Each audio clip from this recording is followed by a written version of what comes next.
കേരളത്തിൽ വന്ദേഭാരത് സർവീസ് തുടങ്ങിയ അന്നു മുതലുള്ള ഒരു ആഗ്രഹമാണ് വന്ദേഭാരതിൽ ഒരു തവണയെങ്കിലും യാത്ര ചെയ്യണമെന്നുള്ളത്. അങ്ങനെ കാത്തിരുന്ന് ഞങ്ങൾക്കും കിട്ടി വന്ദേഭാരതിൽ പോകാൻ ഒരവസരം. കോട്ടയത്തു നിന്ന് ഞങ്ങൾക്ക് പോകേണ്ടത് കോഴിക്കോട്ടേക്കാണ്. എൻ്റെ ചെറുപ്പം തൊട്ട് പരപ്പനങ്ങാടിയിൽ നിന്നും ചങ്ങനാശ്ശേരിയിലേക്ക് ഏകദേശം 6-6.5 മണിക്കൂർ പരശുരാം എക്സ്പ്രസ്സിൽ ഇരുന്നിട്ടാണ് എപ്പോഴും യാത്ര ചെയ്യാറുണ്ടായിരുന്നത്.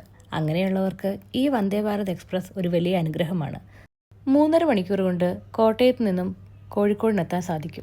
എല്ലാ പ്ലാറ്റ്ഫോമുകളിലും വന്ദേഭാരത് നിർത്തുന്ന പ്ലാറ്റ്ഫോം നമ്പർ പ്രത്യേകമായിട്ട് എഴുതിയിട്ടുണ്ട്. കറക്റ്റ് സമയത്ത് തന്നെ ട്രെയിൻ വന്നു.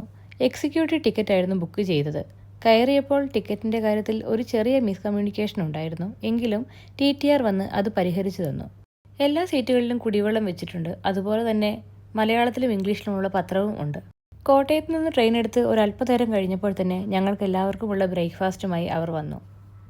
ഇടിയപ്പവും മുട്ടക്കറിയും ഉണ്ടായിരുന്നു. അതിൻ്റെ കൂടെ തന്നെ സ്നാക്സായിട്ട് ഉഴുന്നുവടയും പിന്നെ ഒരു ചെറിയ ബിസ്ക്കറ്റും ഉണ്ടായിരുന്നു. അത്യാവശ്യം ടേസ്റ്റൊക്കെ ഉണ്ടായിരുന്നത് കൊണ്ട് തന്നെ ഞങ്ങൾ എല്ലാവരും ഭക്ഷണം കഴിച്ചു. സാധാരണ ട്രെയിനുകളെ അപേക്ഷിച്ച് ബാത്റൂമിന് നല്ല വൃത്തിയുണ്ട്. നമ്മുടെ ഫ്ലൈറ്റുകളിലൊക്കെ ഉള്ള പോലത്തെ ഒരു ബാത്റൂം സെറ്റിങ്സാണ് ഇവിടെയും ഉള്ളത്. ഒരു 2 മാസം മുമ്പേ ഈ ട്രെയിൻ ടിക്കറ്റ് ബുക്ക് ചെയ്യാൻ നോക്കിയപ്പോഴും ഞങ്ങൾ വെയിറ്റിംഗ് ലിസ്റ്റിലായിരുന്നു. വരുന്ന എന്നാണ് ഞങ്ങളുടെ ടിക്കറ്റ് കൺഫേം ആയത്. ഈ വരുന്ന വഴിക്ക് മരിയ ഒരു ഉറക്കവും കഴിഞ്ഞു. എൻ്റെ അപ്പനും അമ്മയും കൊച്ചു വർത്തമാനമൊക്കെ പറഞ്ഞ് എൻ്റെ തൊട്ടടുത്ത സീറ്റിൽ തന്നെ ഇരിപ്പുണ്ട്. എൻ്റെ കയ്യിലുള്ള വലിയ പെട്ടി വയ്ക്കുവാൻ ഈ ട്രെയിനിൽ സ്ഥലമുണ്ടോ എന്നത് ഒരു സംശയമായിരുന്നുവെങ്കിലും അകത്ത് കയറി കഴിഞ്ഞപ്പോൾ ആ സംശയം മാറിക്കിട്ടി. അങ്ങനെ ഒട്ടും ക്ഷീണമില്ലാതെ വളരെ പെട്ടെന്ന് തന്നെ, അതായത് ഏകദേശം 3.5 മണിക്കൂർ കൊണ്ട് കോട്ടയത്ത് നിന്നും കോഴിക്കോട്ടേക്ക് ഞങ്ങൾ എത്തി.